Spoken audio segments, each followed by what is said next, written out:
Kalau Anda perhatikan dari sejak awal kuliah di awal semester sampai terakhir pembahasan mengenai gaya sentral ya, kita membahas atau kita memfokuskan diri ya sejauh ini pada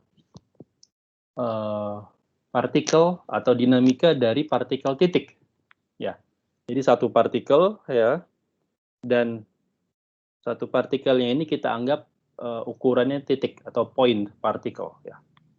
Point particle ini definisinya adalah partikel yang tidak punya geometri ya. Jadi dia tidak punya volume ya. Ya karena titik tidak punya volume ya. Juga dia tidak punya shape, tidak punya bentuk ya kan. Tidak punya distribusi massa ya. Jadi ketika kita mengassign massa pada partikel ya, massanya hanya terkonsentrasi di satu titik itu saja ya, tidak terdistribusi ya. Begitu. Nah, itu kita sudah pelajari tentang bagaimana dinamika dari partikel tersebut yang menurut kacamata Newtonian ya. Lalu juga menurut kacamata Lagrangian dan Hamiltonian ya. Dan sejauh ini secara umum yang kita pelajari adalah satu partikel ya, dinamika satu partikel. Ya. Jadi sejauh ini kita sudah mempelajari dinamika satu partikel ya.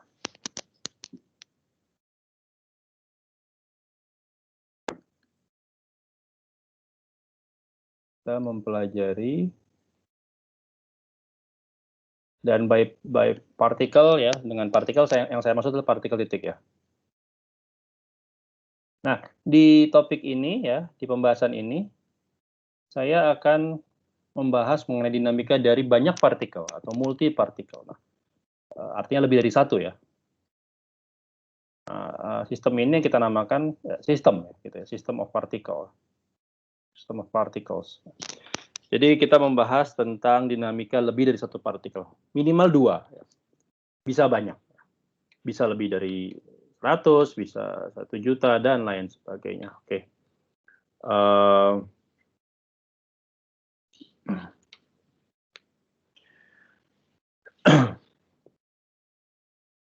Dan karena dia berbentuk sistem, ya, kita akan mengklasifikasi sistem ini menjadi sistem yang diskrit maupun sistem yang kontinu.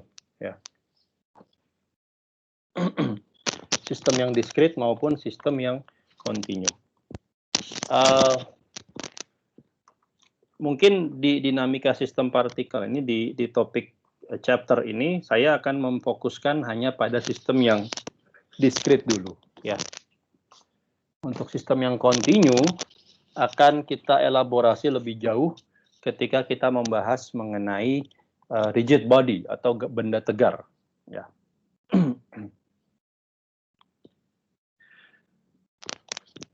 Nah, oke, berarti sekarang kita membahas mengenai multi particle ya. Jadi di sini saya akan definisikan ya.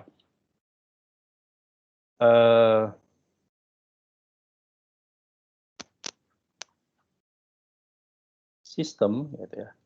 Sistem multi particle ya.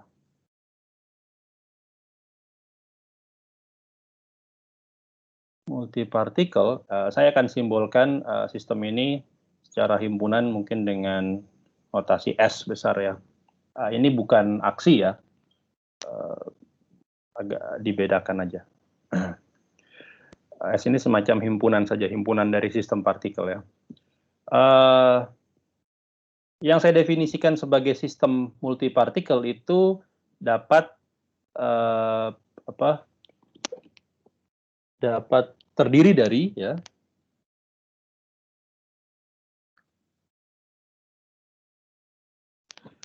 berapapun jumlah partikel ya, dari n ya, n di sini tentunya saya ambil lebih dari satu ya, n buah partikel. Nah, partikel ini akan saya beri nama ya. Katakanlah saya namakan P, P1, P2 gitu ya, sampai PN. Oke. Atau lazim ditulis ada PI gitu ya. PI di mana I-nya 1, 2 sampai N. Gitu ya. Nah, kalau kita berbicara mengenai partikel secara mekanika berarti dia punya massa, ya kan? Nah, berarti partikel ini punya massa ya, dengan massa. Nah, secara umum massanya bisa berbeda-beda. Jadi massanya saya simbolkan dengan MI ya, di mana I-nya tadi sama ya, dari 1 sampai N.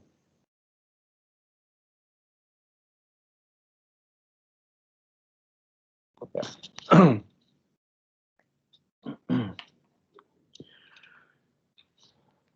PI ini melabel partikel yang ke I gitu ya. Nah, tentunya ketika partikel di dalam ruang, maka dia punya posisi atau punya vektor posisi ya.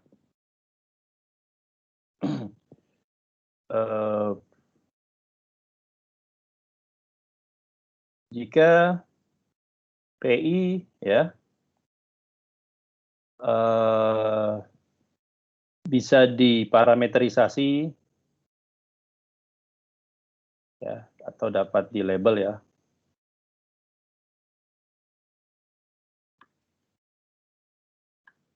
Dengan vektor posisi ya. Dengan vektor posisi. Dengan vektor posisi RI gitu ya. Nah, jika kita mampu memparametrisasi setiap PI ini dengan vektor posisi terhadap suatu titik acuan, ya, dan titik acuannya kita tentukan sembarang ya. Kita punya kebebasan menentukan titik acuan atau titik origin dari koordinat yang kita gunakan. Maka katakan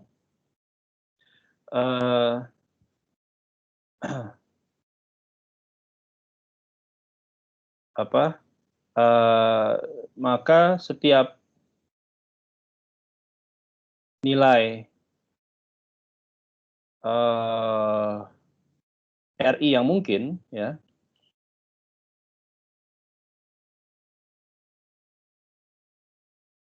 yang mungkin secara geometri ya. Oke, secara geometri karena kan kita menggunakan vektor posisi ini sebagai identitas dari satu partikel dalam ruang ya kan. Jadi di sini kita mempertimbangkan geometri. Secara geometri ini kita namakan ya, disebut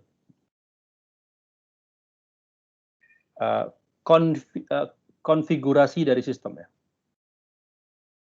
Disebut sebagai konfigurasi sistem. Atau mungkin saya pakai warna.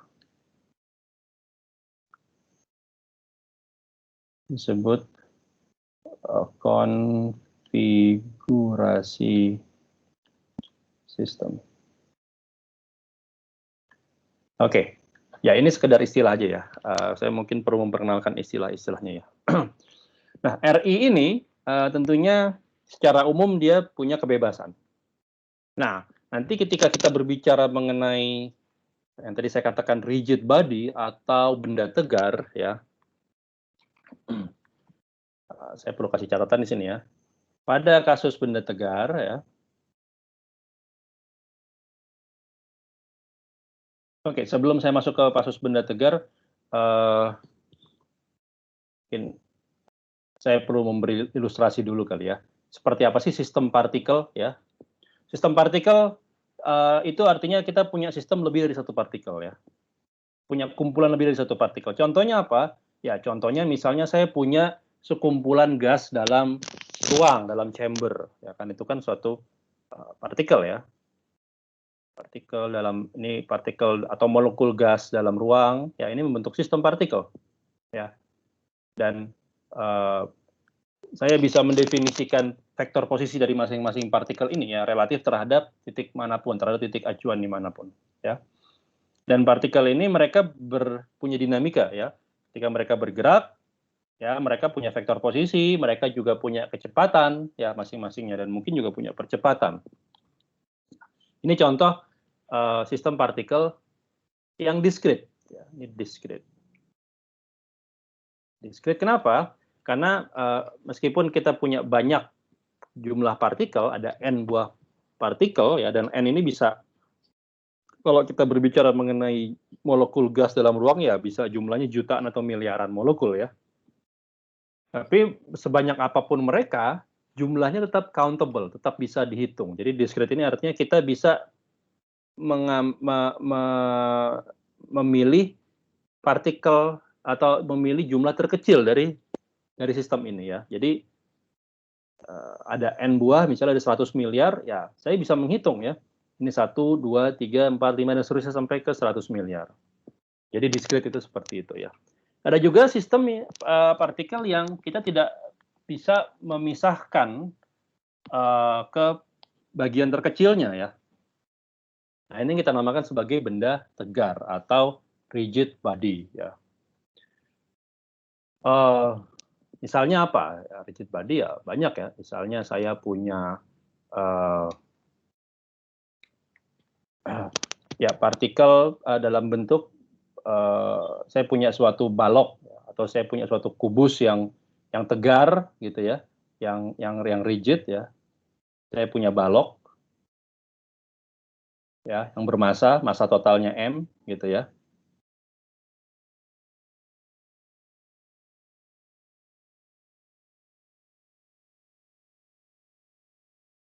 Nah, ini contoh aja ya. Ini balok dengan massa m ya.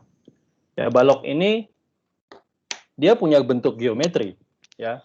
Dia punya distribusi massa mungkin ya. Karena dia tersusun atas partikel-partikel. Ya. Tapi di sini kita tidak bisa mengambil bagian terkecil dari balok ini ya, minimal secara fisis dan secara klasik ya. Tentunya kalau kita berbicara mengenai kuantum, ya kita bisa melihat bahwa balok ini tersusun atas molekul-molekul atau atom-atom ya, dan kita ya kita bisa menganggap molekul atau atom itu sebagai bagian terkecil dari balok bermassa ini ya kan. Tapi kalau kita berbicara mengenai klasik, kita selalu bisa membagi bagian balok ini menjadi bagian yang lebih kecil lagi. Jadi dengan kata lain, sistem ini bukan sistem diskrit karena kita tidak bisa mengcounting atau menghitung partikel-partikel penyusunnya ya. Nah, ini sistem ini kita namakan sebagai sistem yang continuous. Contoh lain lagi misalnya bola pejal ya. Bola pejal ya. Bermassa misalnya ya. Atau bola berongga juga boleh bermassa ya. Nah, ini contoh-contoh dari sistem yang continuous ya. Nah, sistem continuous ini membentuk apa yang kita namakan sebagai benda tegar ya, atau rigid body ya. Ini continuous. Nah, ini kita namakan sebagai benda tegar. Jadi di sini saya memberi visualisasi ya, minimal ada bayangan ya, bagaimana sistem partikel itu tersusun ya, secara diskrit maupun secara kontinu. Nah, untuk kasus benda tegar, oke, sekarang Anda lihat seperti ini ya. Misalnya saya mengambil saya mengambil koordinat ya di luar, misalnya ninjau sistem ini ya. Ini ya. Ini kerangka acuan koordinat saya. Saya akan mengambil vektor ini sebagai vektor posisi dari masing-masing partikelnya ya.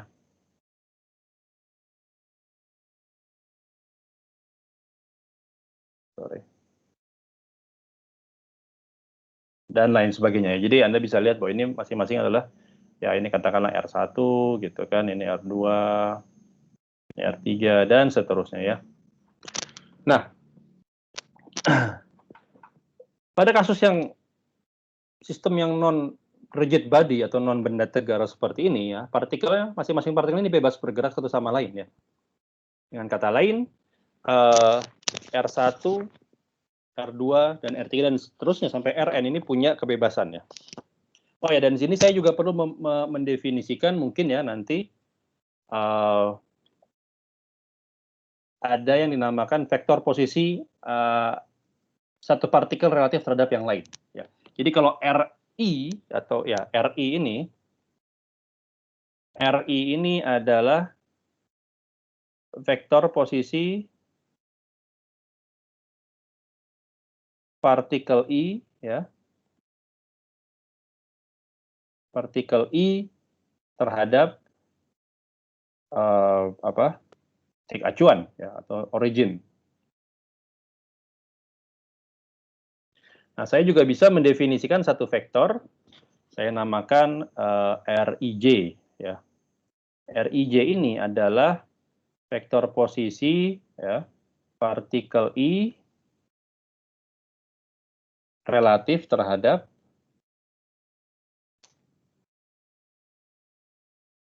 partikel J, ya, atau sebaliknya, gitu ya. Partikel J. Jadi besar vektor RIJ ini merupakan jarak partikel I terhadap J, atau partikel J terhadap I. Oke. Nah, pada kasus misalnya molekul gas dalam chamber seperti ini, ya, maka RIJ-nya ini tentunya setiap saat kemungkinan bisa berubah-ubah, ya kan? Jarak antara partikel satu dengan partikel lain ini tentunya tidak selalu sama setiap waktunya, ya kan? Kadang nanti dia bisa sangat berdekatan, partikel satu dan partikel 2 misalnya, atau 0 ketika mereka saling menumbuk, ya. Kadang di waktu yang lain lagi dia akan menjadi berjauhan, ya. Jadi RIJ-nya ini tentunya bergantung dari sistemnya, ya. Jadi tidak ada constraint, ya. Kita katakan tidak ada constraint atas mereka. Berbeda pada kasus benda tegar, ya. Pada kasus benda tegar, kenapa benda itu dikatakan benda tegar? Karena RIJ-nya ini terconstraint, ya, atau dengan kata lain RI-nya terconstraint, ya. Bisa dipahami, ya. Jadi benda tegar itu kenapa dia membentuk bangun yang rigid?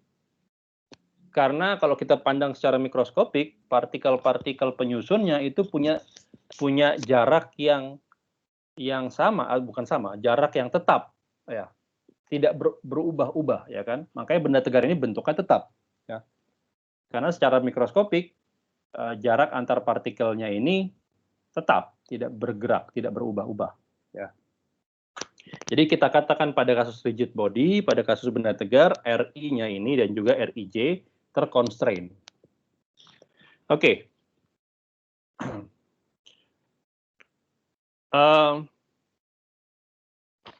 Ketika kita berbicara mengenai sistem partikel, ya, secara umum ada dua jenis gaya yang bekerja kepadanya pada sistem ini, ya. Yang pertama gaya eksternal dan yang kedua gaya internal, ya. Jadi kalau boleh saya gambarkan dulu. Ini saya menggambarkan satu sistem, ya. Ini semacam neighborhood, ya, atau artinya sistem yang saya definisikan berada di dalam loop ini, gitu ya, dalam permukaan ini, gitu. Jadi ini sistem yang saya namakan sistem partikel, sistem S, ya. Dia merupakan sistem dari n partikel, ya, kumpulan dari n partikel, ya. Ini katakanlah partikel, untuk memudahkan saya akan mengambil dua partikel saja, ya, PI, ya, di sini. Di sini adalah PJ, ya. Jadi ini partikel ke I, partikel ke J, gitu ya. Saya akan mengambil titik acuannya berada di luar sistem deh untuk memudahkan, ya, untuk mengeneralisir. Jadi titik acuannya O-nya di sini, titik O-nya, ya. Artinya di sini adalah pusat koordinatnya di sini. Oke. Nah, saya bisa mendefinisikan vektor posisi dari PI dan PJ, ya. Ini adalah RI. Ini adalah RI, ini adalah RJ. Oke. Jadi saya katakan bahwa ada vektor posisi antar partikel. Jadi ini saya namakan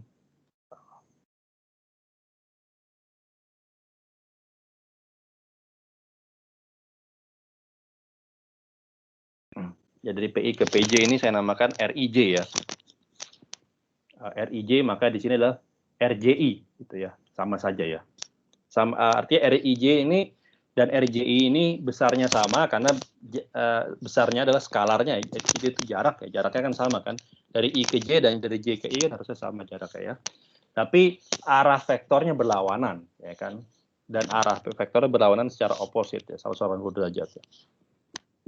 Jadi sama saja ya, saya mau namakan RIJ atau RJI, ya, katakanlah ini adalah RIJ gitu ya. RIJ adalah vektor yang saya tarik dari I ke J, ya, maka saya bisa mendefinisikan vektor sebaliknya ya, yang saya namanya adalah RJI. Gitu ya. Sini RIJ sama dengan minus RJI ya. Besar keduanya sama, besar skalarnya sama.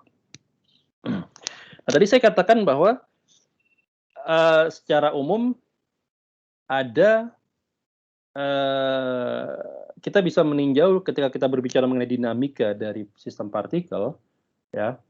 Ada dua jenis gaya ya yang bisa saya klasifikasi secara umum yang bekerja ya. Gaya tersebut adalah gaya eksternal satu dan adalah gaya internal ya. Gaya eksternal itu maksudnya apa? Gaya eksternal itu adalah gaya yang bekerja dari luar sistem ke partikel ya. Jadi misalnya saya bisa ini kan sorry.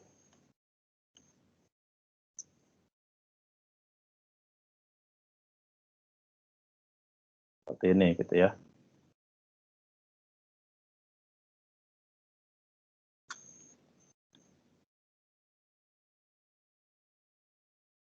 Nah, yang hijau ini saya namakan FI, F besar I maksud saya. Nah, ini F besar J ya. Nah, FI dan FJ ini ya, saya namakan seperti ini ya. FI ini adalah gaya eksternal. Ya. Jadi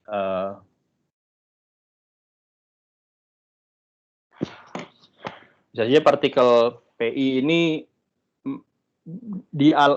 diberikan gaya dari luar sistem. Bisa saja ya. Dan partikel J juga diberikan gaya dari luar sistem dan besar gayanya tidak harus sama. Oke. Besar gayanya tidak harus sama. Nah, ini pertama, gaya eksternal ya. Selain gaya eksternal, ada juga yang namanya gaya internal. Gaya internal itu adalah gaya yang bekerja sebagai interaksi antar partikel. Ya, jadi kalau gaya eksternal ini gaya yang bekerja dari luar sistem ke partikel, maka gaya internal ini gaya yang bekerja dari satu partikel ke partikel lain. Ya, merupakan interaksi dari satu partikel ke partikel lain. Ya. Anda bisa bayangkan gaya internal ini seperti gaya gravitasi atau gaya Coulomb misalnya ya. Saya akan namakan gaya internal ini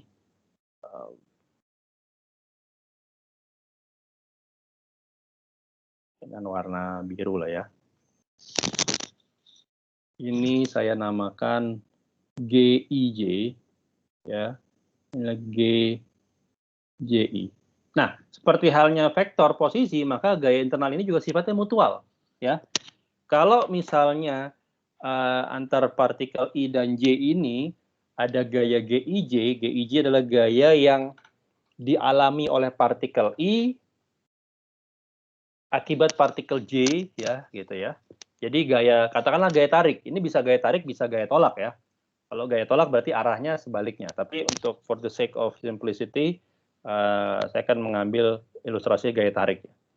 Katakanlah GIJ adalah gaya tarik partikel I menuju J, ya, atau gaya tarik yang dialami partikel I akibat partikel J.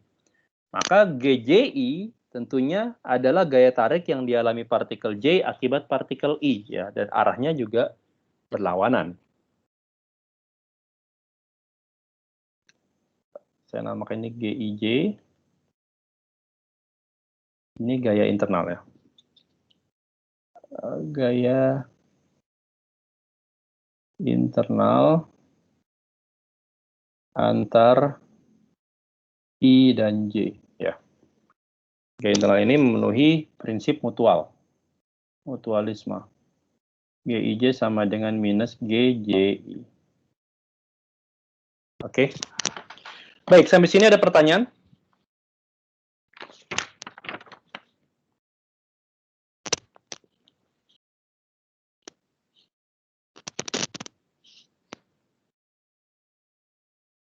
Tidak ada yang mau bertanya? Oke. Ya, kalau tidak ada, maka saya lanjutkan.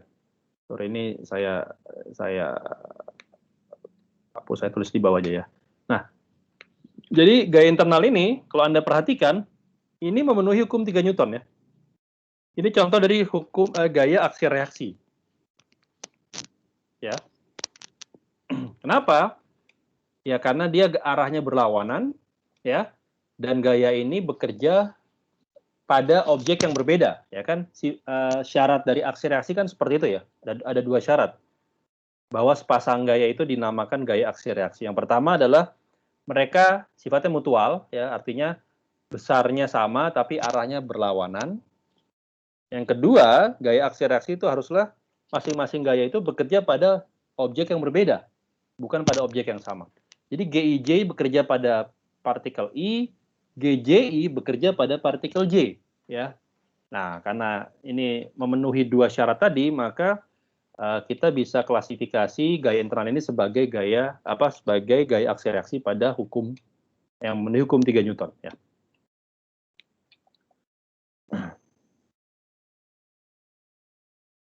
Oke, menurut hukum 3 Newton, ya,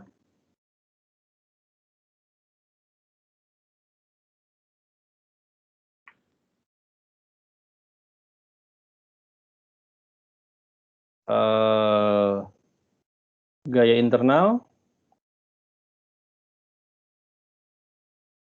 ya, seperti yang saya katakan tadi ya, besarnya sama, besar skalarnya sama, dan arahnya opposite ya, berlawanan.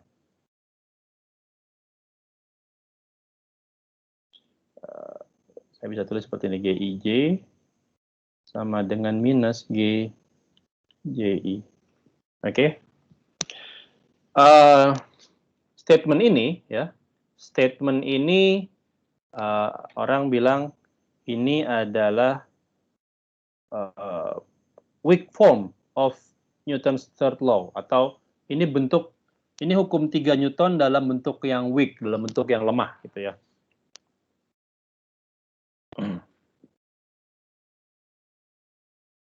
Ada yang namanya strongnya nanti ya, ada strong formnya ya. Jadi weak Newton's third law gitu ya.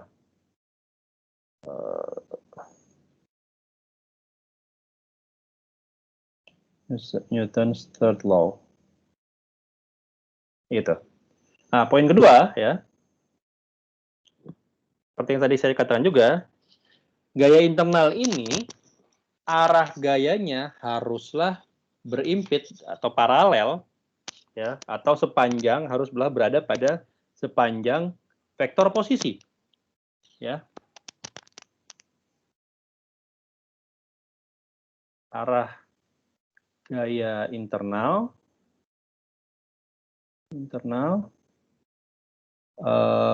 haruslah berada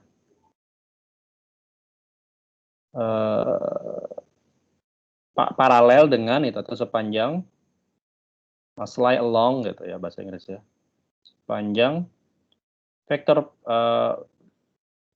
sepanjang RI gitu ya, RIJ maksud saya.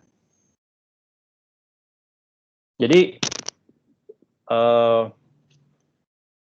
GIJ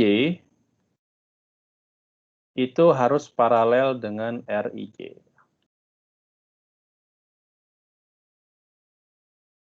Oh ya, RIJ ini kalau Anda perhatikan ya, saya scroll up sebentar ke atas. Nah, RIJ ini ya tentunya tiada lain daripada RIJ ini kan ke sini ya, berarti itu adalah RJ dikurang RI ya. RI plus RIJ sama dengan RJ ya, maka RIJ adalah RJ dikurang RI. Oh, kebalik berarti ya. RI plus RIJ sama dengan RJ. Kalau di diagram gaya ini ya. gitu ya. Maka RIJ adalah oke. Mungkin saya agak sedikit merombak definisinya deh ya. Oops. Buat memudahkan aja di sini. Saya tidak mengubah banyak hal, tapi mengubah definisinya aja. Yang ini saya namakan RJI ya. Yang ini adalah RIJ gitu ya. Agar sesuai dengan definisi di textbook. Yang beda cuma arahnya doang ya, tapi besarnya sama. Jadi secara prinsip, secara fisis RIJ dan RJ ini saya tidak mengubah fisis dari sistemnya. Jadi saya mendefinisikan RIJ itu sebagai RI dikurang RJ. Ya. RIJ definisinya adalah RI dikurang RJ. Kalau pakai definisi arah saya yang tadi, maka RIJ definisinya RJ dikurang RI, yang ada masalah juga ya. Tapi saya mau sesuai dengan catatan saya, jadi saya ubah ini aja. RIJ adalah RI dikurang RJ. Oke. Ya, ini juga berarti mengikuti ya, GIJ-nya juga sama ya. Jadi GIJ-nya saya ikutin aja, samain aja ya. Oops.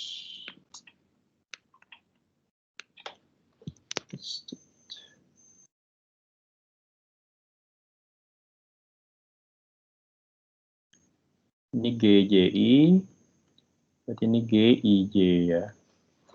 Berarti GIJ, ya saya koreksi, GIJ adalah gaya yang dialami oleh partikel J akibat partikel I ya.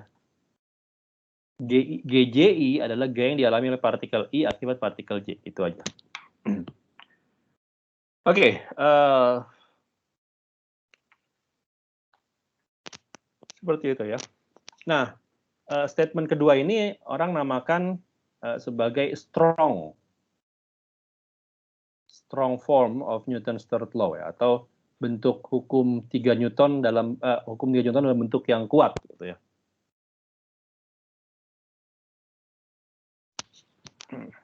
Oke. Sampai sini ada pertanyaan?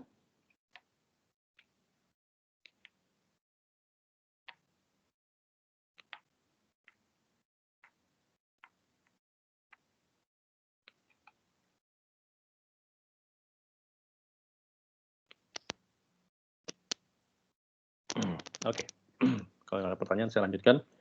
Nah, ketika kita berbicara mengenai sistem partikel ya, maka kita perlu mencari satu frame ya di mana kita bisa meninjau partikel tersebut atau dinamika partikel tersebut sebagai satu kesatuan ya. Jadi ketika sistem ini berdinamik ya, daripada meninjau dinamika dari masing-masing masing-masing anggota sistem ini ya, lebih mudah bagi kita mencari satu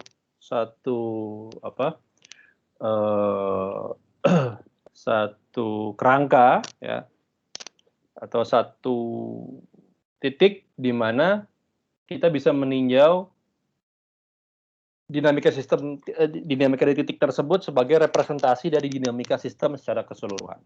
Ya. Nah, itu bisa kita lakukan dengan cara sebagai berikut. Pertama, kalau saya punya n buah partikel ya, saya ulangi lagi gambarnya. Kalau saya punya n buah partikel,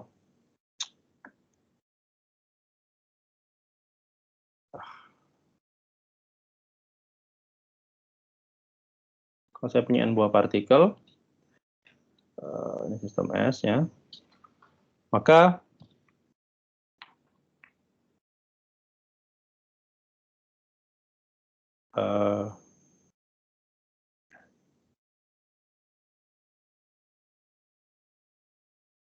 katakanlah 4 dulu gitu ya.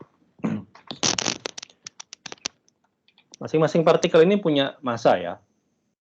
P1, P2 gitu ya. Ini P3, P4 katakanlah ya. Maka P1 punya masa 1, M1, P2 punya masa M2, P3 punya masa M3, P4 punya masa M4, dan seterusnya ya. Maka masa total dari sistem adalah sebagai berikut. Saya namakan M besar ya, M capital adalah masa total dari sistem, ini adalah sumasi dari semuanya gitu ya. Karena sistemnya diskrit. Ya kan? Nah, saya bisa mendefinisikan suatu kerangka acuan di sini.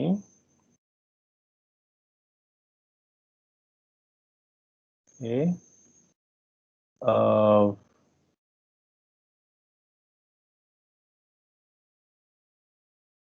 Ini R1 gitu ya. Ini R2.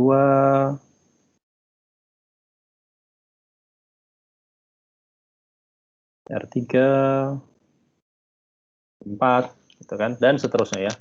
Inilah titik acuan O-nya. Ini adalah R1 gitu ya.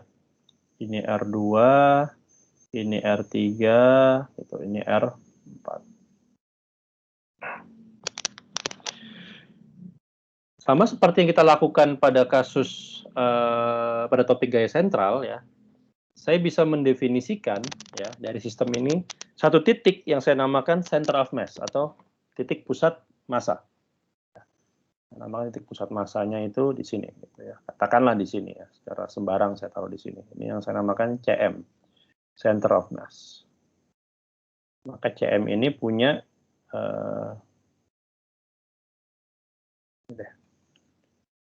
pindahin posisinya. Gitu ya, di sini CM ya.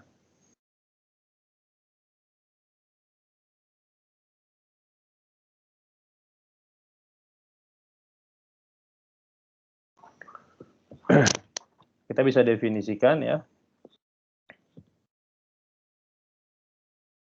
Kita definisikan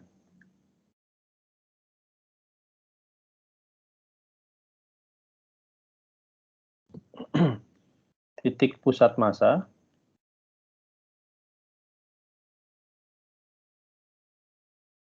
selanjutnya saya akan singkat sebagai CM ya. Sebagai saya namakan ini R besar ya. Jadi R besar didefinisikan sebagai per M besar dari apa?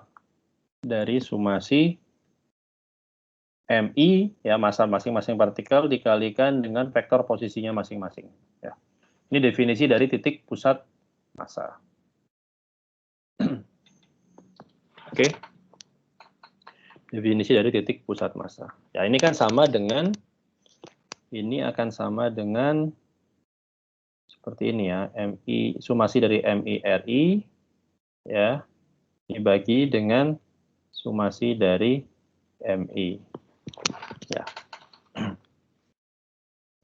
Nah, karena koordinat pusat massa ini atau vektor R besar ini adalah vektor, ya maka kita bisa meninjau, misalnya untuk 3 dimensi berarti dia punya komponen arah X, arah Y, dan arah Z ya.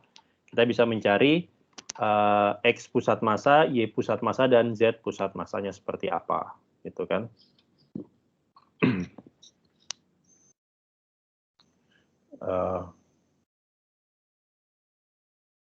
Ya di sini artinya saya punya XCM adalah 1/M dikali sumasi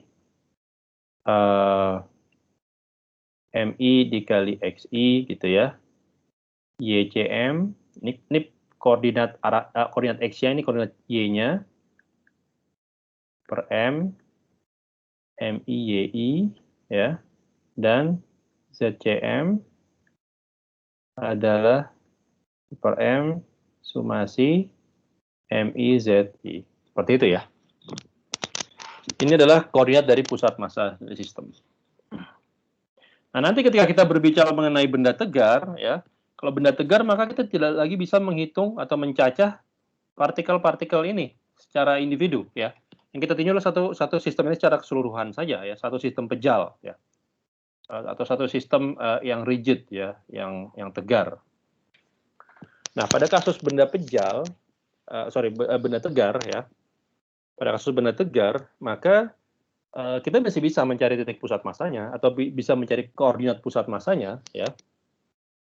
Tapi karena kita tidak bisa mengcounting, mencacah masing-masing partikelnya, jadi sumasi I ini menjadi tidak relevan ya. Sebagai gantinya kita bisa mengganti sumasi ini dengan integral ya kan, karena kita bisa meninjau sistem yang continuous itu dapat didekati sebagai n buah partikel yang diskrit dengan n-nya mendekati tak berhingga ya kan. Ya, pada benda tegar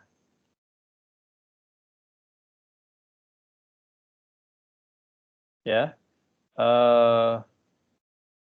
n-nya mendekati tak berhingga ya. Tadi pakai n kecil ya. N kecil ya, jumlah partikelnya mendekati tak berhingga. Ya. Jumlah partikelnya mendekati tak berhingga, dan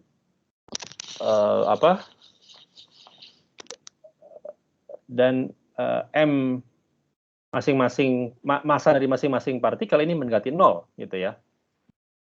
Sehingga kombinasinya finite. Ya, sedemikian rupa sehingga kombinasinya finite ya. Maka pada kasus ini ya, sumasi terhadap I ini digantikan dengan integral. Oke. Sumasi terhadap MI ya digantikan integral terhadap DM ya, elemen massa. Jadi pada kasus ini koordinat pusat masanya dapat dinyatakan sebagai super M integral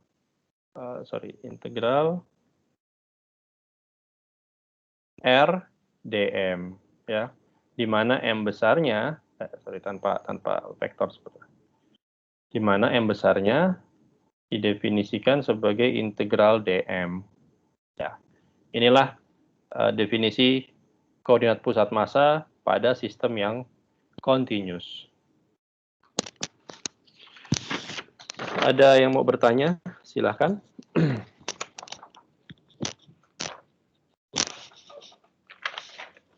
Saya mau tanya, Pak. Silakan, Alfian. Itu kan rumus buat koordinat pusat massanya itu di kartesian ya. Kalau misalnya kita pakai polar bisa nggak? Bisa saja. Kalau 3 dimensi ya mungkin ini kalau 3 dimensi ya berarti koordinatnya kalau nggak silinder atau bola atau koordinat 3 dimensi yang lain ya. Tapi bisa saja, secara prinsip bisa ya. Berarti nanti Anda harus lihat transformasinya ya. Kalau ini X, Y, Z, maka kalau kita menggunakan koordinat bola misalnya jadi R theta V ya, kita harus perhatikan apa transformasi dari masing-masing ya, dari X, Y, Z ke R theta V itu seperti apa gitu. Secara prinsip bisa. Ya, kurang lebih seperti itu. Oke, ada pertanyaan lain? Silakan.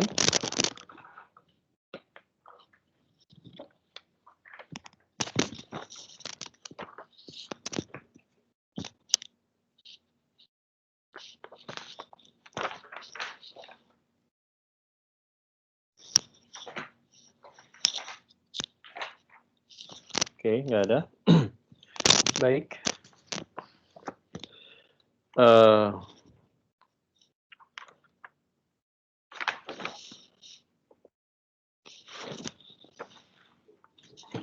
Nah, kalau nggak ada saya lanjutkan.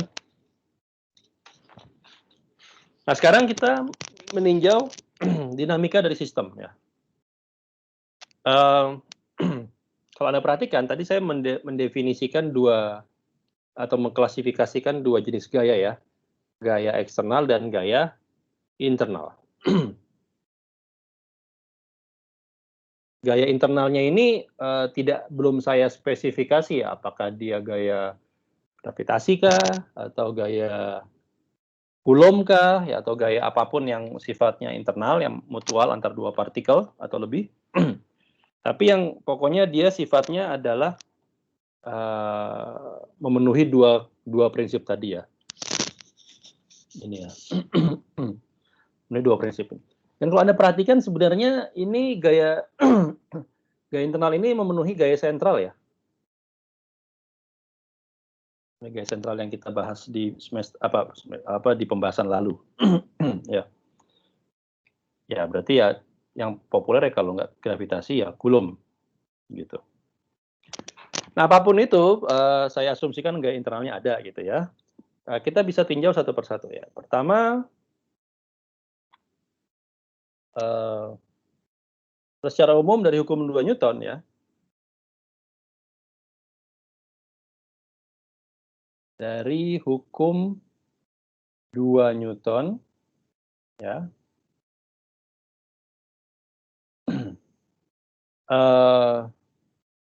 Saya punya bentuknya seperti ini. Nah, ini F script ini saya gunakan untuk mendefinisikan gaya total ya. Jadi F script ini adalah penjumlahan gaya penjumlahan dari gaya internal maupun gaya eksternal ya. Nah, ini harus memenuhi ya, apapun gayanya dia harus memenuhi hukum Newton. MI dikalikan dVi. Kalau Anda perhatikan, ini adalah hukum Newton untuk partikel ke I. Ya. Ya, ini hanya untuk partikel ke I gitu ya. Ini untuk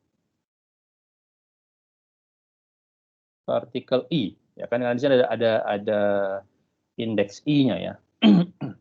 Karena untuk partikel yang lainnya, untuk misalnya ini untuk partikel 1 gitu ya. Maka ini F1, F script 1 sama dengan M1 dikalikan dV1 dt ya.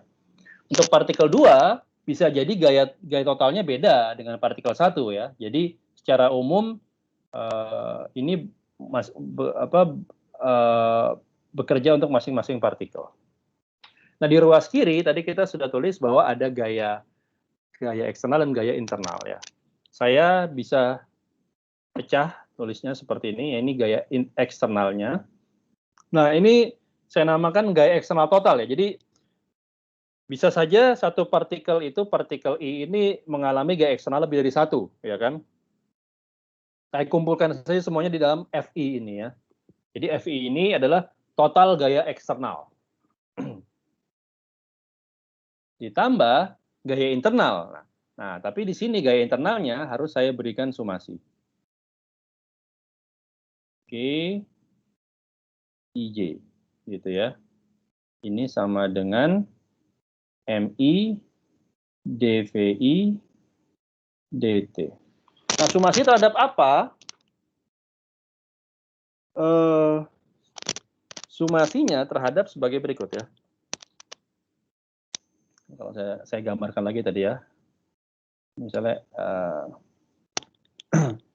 ini M1 gitu ya. Ini M2, ini M3, ini M4 ya. Katakanlah M1 menerima gaya eksternal F1. Ya, saya ngomongin M1 dulu gitu ya. Ini menerima gaya eksternal F1. Oke. Nah, gaya internalnya mana aja? Gaya internalnya karena ada 4 partikel, maka dia mengalami 3 gaya internal, ya kan? 3 gaya internal, yaitu G 12 ya.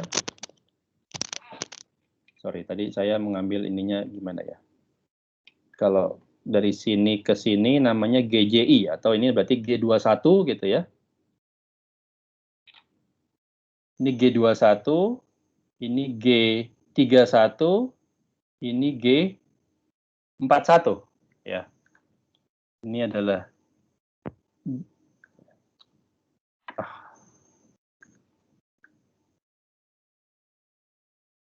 ini G21, G31, G41 ya. Ini ilustrasi ya. Kalau saya punya 4 partikel, N-nya sama dengan 4, maka ada 3 gaya internal, ya kan? Tentunya G11 0 ya kan, berarti itu gaya internal partikel 1 terhadap diri sendiri ya. Didefinisikan 0 ya. Kalau ada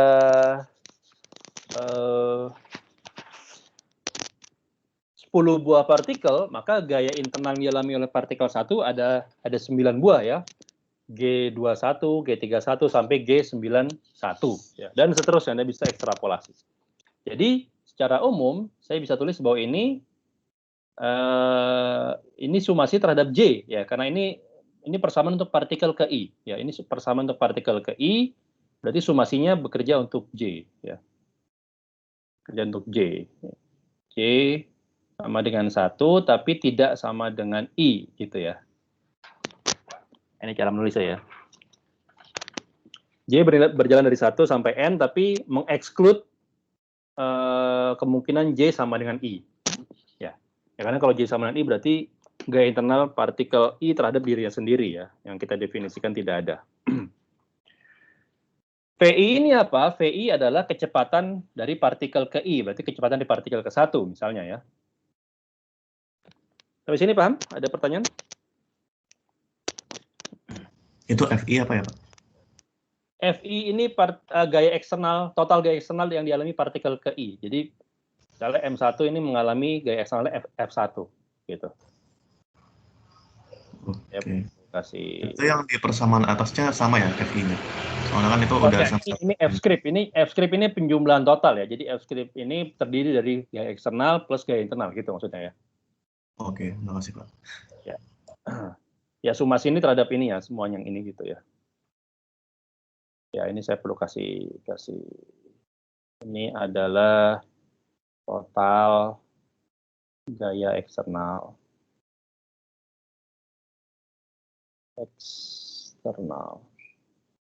Ini adalah total gaya internal ya. Seperti itu ya. Oke. Silakan, ada yang mau tanya lagi?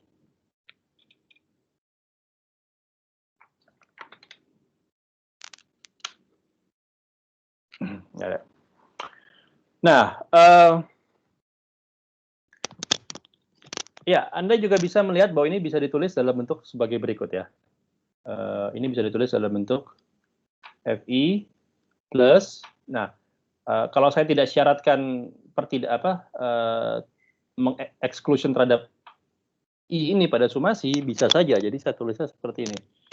Sumasi J ya, J dari 1 sampai N ya. Tapi saya exclude di sini 1 min delta IJ. Nah, dari GIJ. Sama aja ya, kalau Anda perhatikan kan.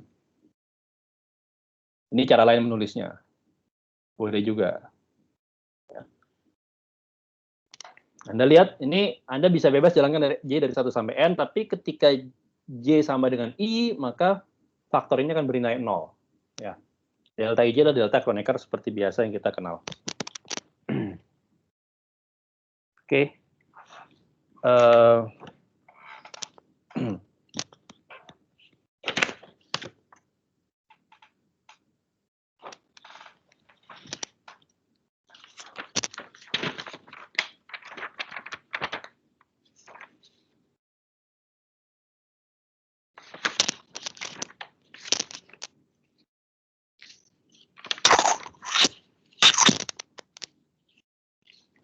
Oke, nah sekarang apa yang mau saya lakukan?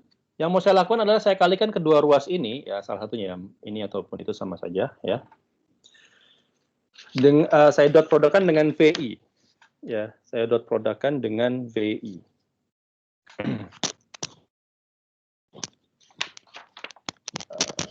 Sebentar, saya bisa cari dulu di sini.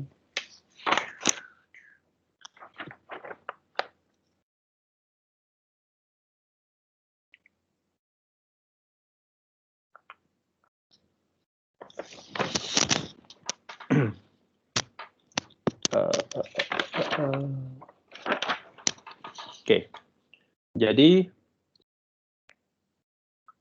saya ya mungkin yang ini boleh, gitu ya.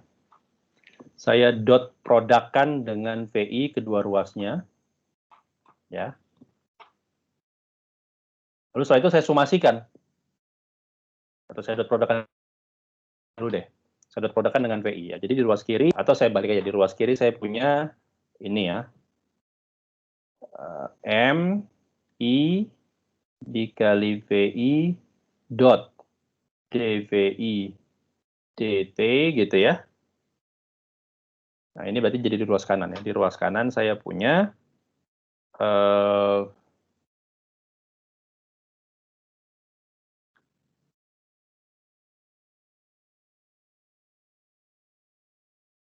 VI dot FI dot VI maksud saya ya, ditambah sumasi I sampai N 1 min delta IJ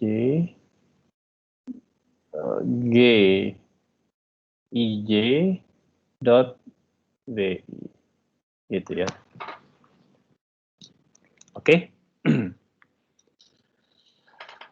Nah, kalau udah perhatikan di ruas kiri dulu deh. Ya, ini saya dapat tulis dia sebagai DDT dari apa? Dari V kuadrat. Ya.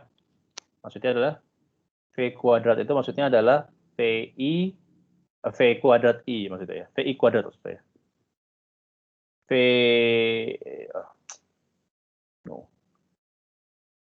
VI kuadrat ini maksudnya VI vektor dot VI vektor ya, karena ini V kuadrat ya.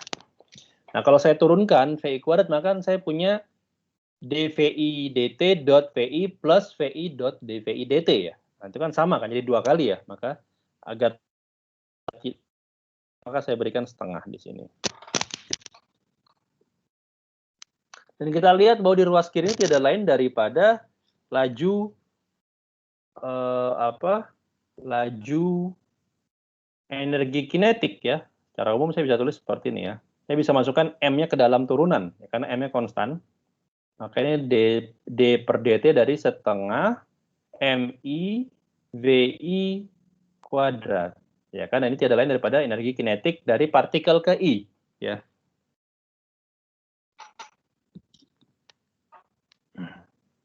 Oke. Nah, ini sama. Saya tidak perlu tulis lagi. Nah, ini tidak lain daripada dTI dt ya.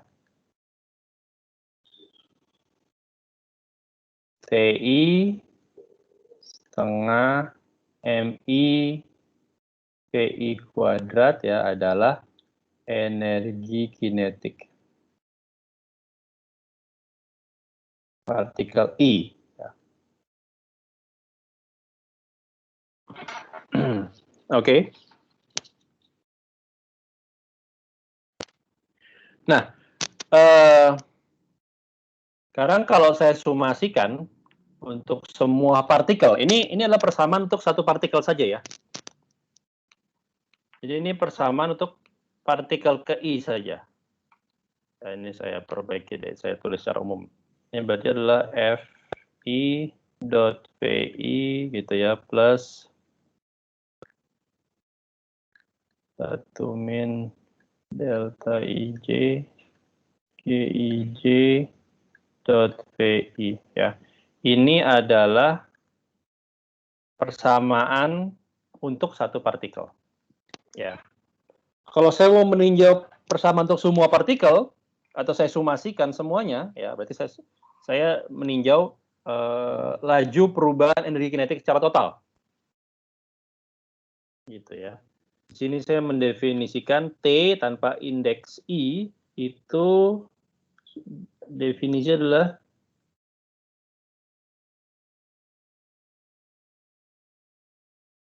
jadi saya sumasikan energi kinetik masing-masing partikel ya. Ini adalah energi kinetik total. Energi kinetik total. Oke. Oke. Nah, lalu apa? Kalau saya integralkan atau saya sumasikan lalu saya integralkan, ya. Berarti sekarang di ruas kiri, ya, saya sumasikan, karena gini, ini di ruas kiri saya sumasikan terhadap I, ya. Lalu saya integralkan terhadap T. Ya. Maka di ruas kiri saya punya dt, ya, dari waktu 1 sampai waktu 2. Atau ini gini deh.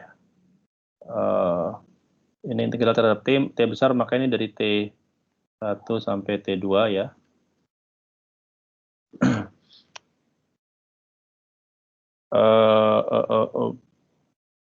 Mungkin jangan 1 sampai 2, nanti rancu dengan indeks, ya. A sampai B gitu, ya. A adalah kondisi awal, B adalah kondisi akhir dari sistem, ya. Ini berarti sumasi dari gitu, ya. Integral, nah ini terhadap waktu TA sampai TB dari apa? FI dot PI integral terhadap T plus, nah di sini ada double summation, ya.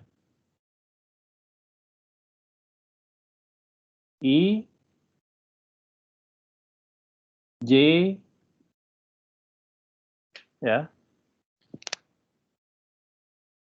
1 min delta IJ, ini ada integral dari TA sampai TB, integral apa? GIJ dot PI dt. Oke.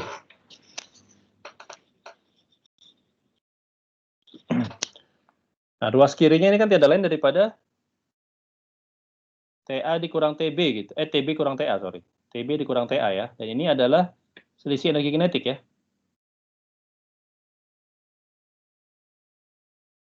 Ya, ini berarti sama dengan ini, ya. Tidak perlu tulis lagi. Artinya apa? Artinya kalau Anda perhatikan, ini adalah perubahan energi kinetik dari sistem, ya. Maka persamaan ini mengatakan bahwa perubahan energi kinetik dari sistem itu diberikan oleh kerja total. Kerja totalnya di mana? Kerja total ini semua, dua suku ini, ya. Kerja total dari apa? Dari gaya eksternal dan gaya internal, ya. Jadi dari sini kita bisa mengambil kesimpulan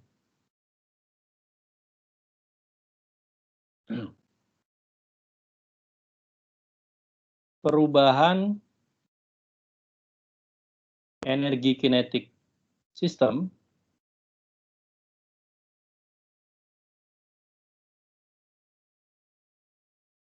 S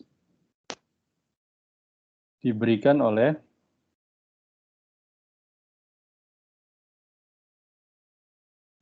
total work atau kerja total, ya, atau usaha total. Kerja total gaya internal dan eksternal.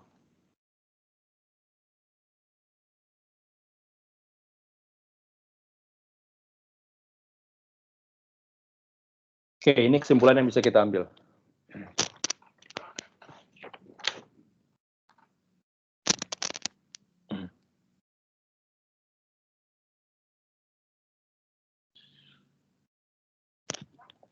Sampai sini ada pertanyaan?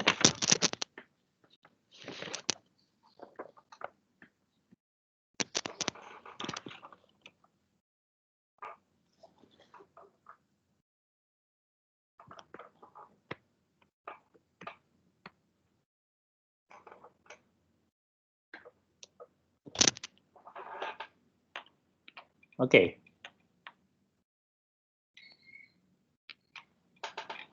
Nah, kerja total ini berarti apa yang ada di ruas kanan ini semua, ya. Apa yang ada di ruas kanan ini semua.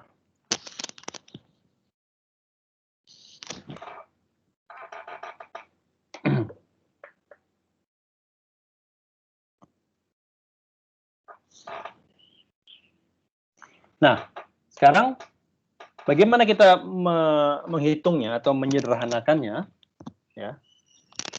Baik, di sini saya akan mengambil asumsi, ya. Ini saya baru mulai mengambil asumsi. Jadi saya asumsikan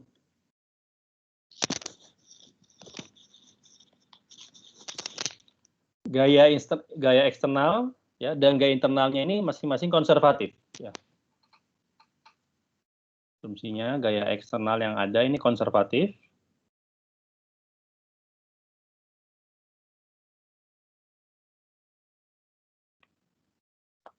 Gaya internalnya pun konservatif ya. Konservatif artinya misalnya ya dia timbul dari suatu, dapat dihasilkan dari suatu potensial. Untuk gaya internal ya ini most likely memang demikian ya. Artinya ini tidak sesuatu yang mengurangi keumumannya kan. Karena kita lihat gaya internal ini memenuhi gaya sentral ya kan, dan gaya sentral itu konservatif. Jadi gaya internal konservatif itu oke. Memang cukup umum ya. Nah, gaya eksternal ini tentunya tidak semua gaya eksternal konservatif, ya kan? Kita bisa memiliki gaya eksternal yang konservatif, misalnya sistem mengalami gaya gravitasi akibat sumber massa di luar sistem. Nah, itu gaya konservatif ya. Tapi juga bisa ada gaya yang non konservatif, misalnya sistem mengalami disipasi akibat gaya gesek. Nah, pada kasus ini maka kasus gaya gesek ini tidak termasuk dalam asumsi yang kita buat ya. Jadi di sini kita mengkhususkan pembahasan kita pada kasus di mana FI dan GIJ-nya ini masing-masingnya konservatif untuk memudahkan ya. Sebenarnya kalau kita mau tidak harus konservatif ya bisa aja nanti tambahin suku yang non konservatifnya ya. Tapi for the sake of simplicity kita akan batasi dulu untuk kasus yang konservatif. Sampai sini ada pertanyaan?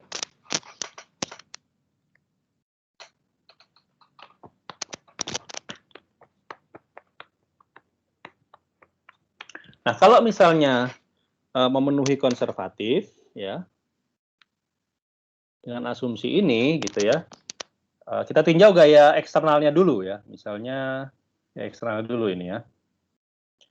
Jika gaya eksternal konservatif, maka FI ya dapat ditulis sebagai minus dari grad suatu potensial, ya. Potensialnya saya namakan V gitu ya, VI ya. Jadi potensial yang dialami oleh partikel ke I akibat medan di luar ya, akibat medan di luar sistem. Ya. Konsekuensinya apa? Konsekuensinya integral tadi ya, FI dot PI dt ini dapat saya ubah menjadi, ya kita bisa lihat bahwa ini PI itu kan adalah ds dt ya, ds atau DRI dt gitu ya, DRI ini saya ganti DRI dt ya kan, dikalikan dt, maka dengan aturan rantai ini menjadi integral terhadap dr ya. Nah, fi-nya saya ganti dengan minus ini, jadi min grad i vi dot dr. Nah, dengan di Vismat 1 kita sudah belajar tentunya ya, bahwa ini adalah fundamental teorema lintasan ya, atau teorema garis. Ini sama dengan min integral dari dvi ya. Ini dari titik A sampai titik B atau dari kondisi A sampai kondisi B ya. Maka dengan kata lain ini hasilnya adalah VI di A gitu ya. VI di A dikurang VI di B gitu. Ya.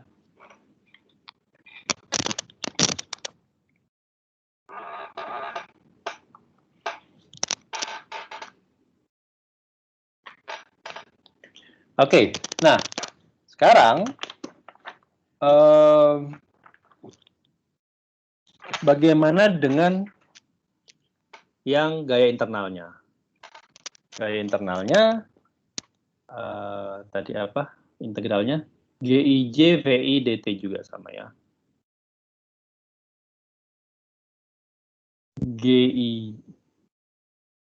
GIJ dot VI DT ya. Oh sorry, GIJ ini ya. Nah, GIJ ini kita bisa ambil dia sebagai apa?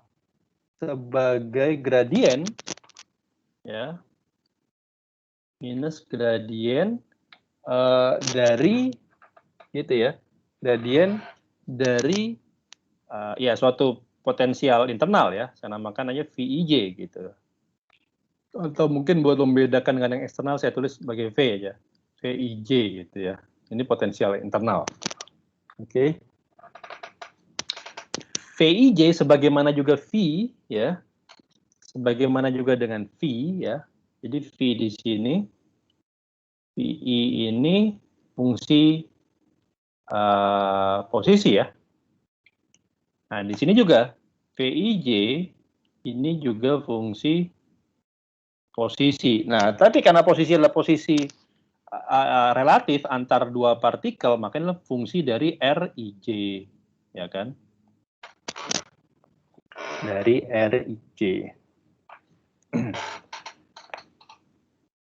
Nah ini turunannya delnya atau nablanya perlu saya kasih I. Ini. I di sini maksudnya turunan terhadap XI, YI, dan ZI gitu ya.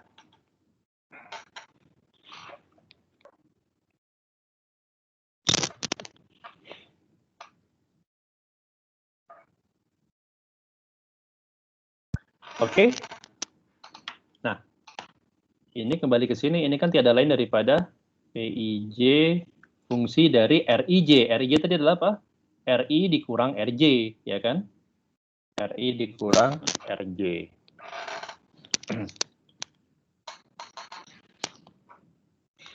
Nah, kalau GIJ ini, maka GJI adalah minusnya, ya.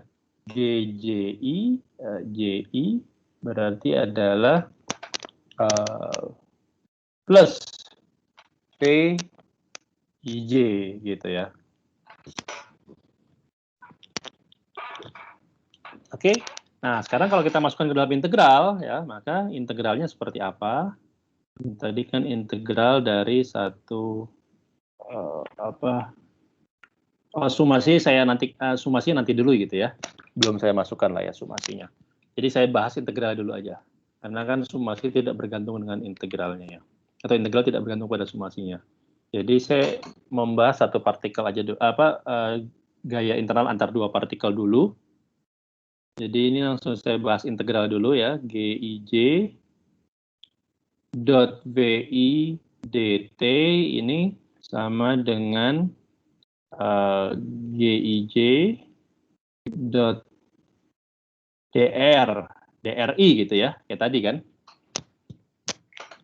Nah, sekarang triknya seperti ini. Ini kan kalau kita lihat GIJ DR, oke. Saya stop sampai di sini dulu. Oke. Nah, ini ada dalam tanda sumasi ya. Jadi mungkin saya perlu sekarang masukkan sumasinya. Sumasi dari I, sumasi dari J gitu ya. 1 min delta IJ. Dari apa integral ini? Nah, itu berarti saya akan keluarkan gini, saya posisikan J-nya sumasi nanti belakangan gitu ya. Nggak apa-apa ya, bisa ya. Sah aja ya. Sah-sah saja. 1 min delta IJ ini integral dari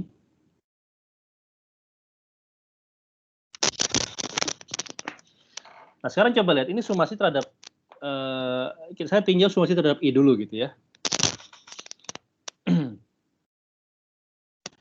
Sumasi terhadap I, saya bisa tulis seperti ini ya.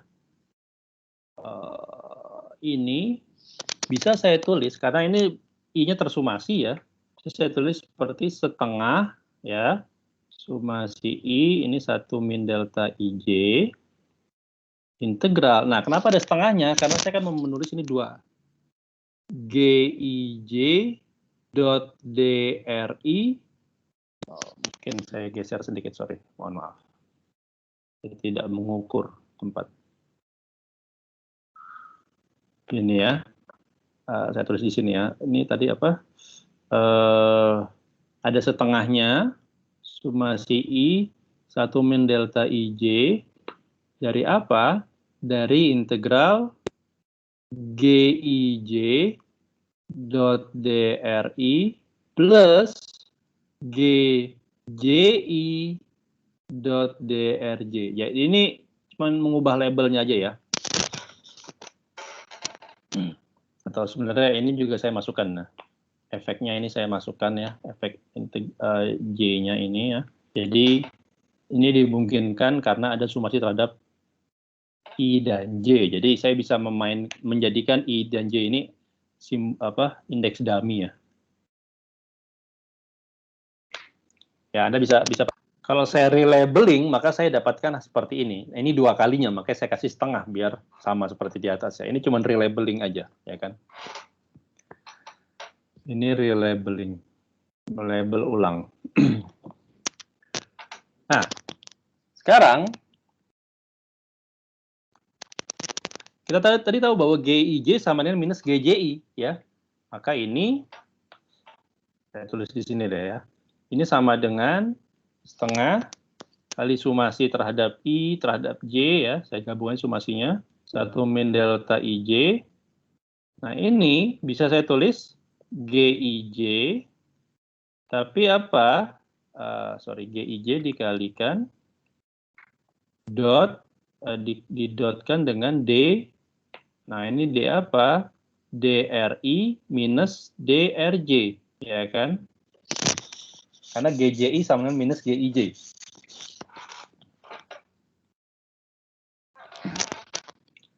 Nah, ini tiada lain daripada DRIJ, ya kan? DRIJ.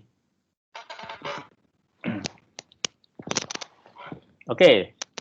Nah, barulah saya ganti GIJ-nya dengan tadi apa? GIJ-nya dengan min grad dari VIJ. Ya. Maka ini menjadi ada minnya sumasi I, J 1 min delta IJ integral grad VIJ gitu ya dot DRIJ. Nah, ini sama seperti pada kasus eksternal ya.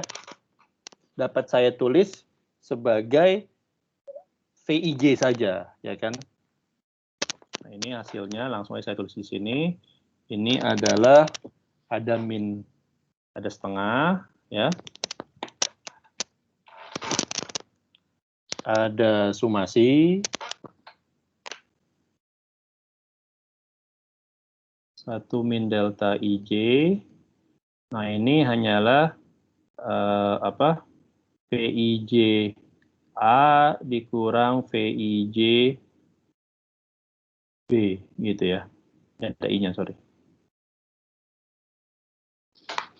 Ya, seperti itu ya. Jadi sekarang saya bisa melihat bahwa saya bisa mendefinisikan ini sebagai suatu V total ya.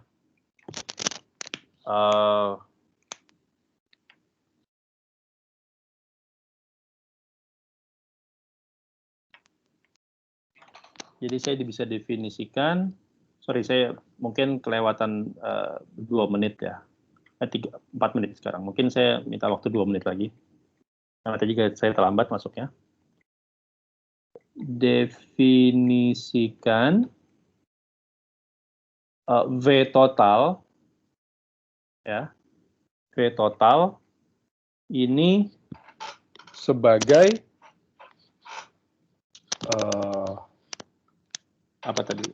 VI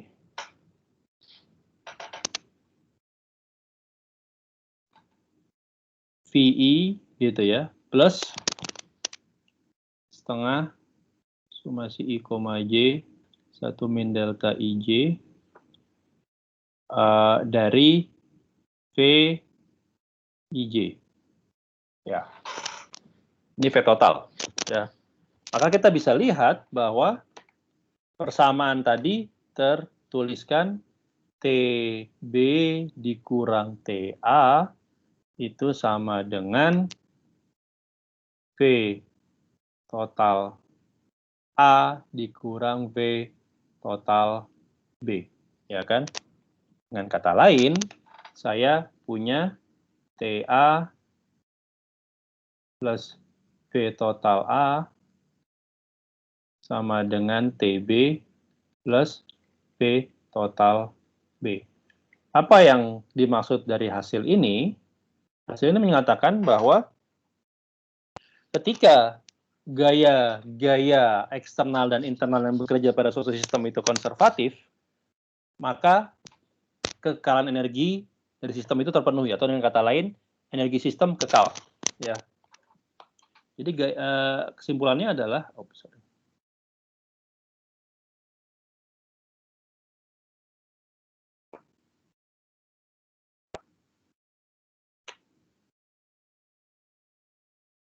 jika gaya-gaya, di sini gaya semua, gaya eksternal maupun internal ya, gaya-gaya yang bekerja konservatif,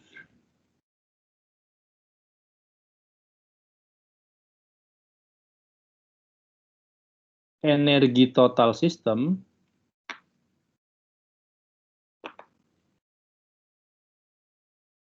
kekal. Oke. Pak, apa bedanya dengan pembahasan yang sudah kita biasa bahas? Bedanya adalah ini sistem, bukan satu partikel tunggal ya. Jadi ini sistem dari banyak partikel ya. Kita tidak perlu meninjau satu masing-masing partikel, tapi selama gaya-gaya yang bekerja ini konservatif, maka kita bisa simpulkan sistem tersebut mengkonserv energinya. Oke, sampai sini ada pertanyaan? Sejauh ini?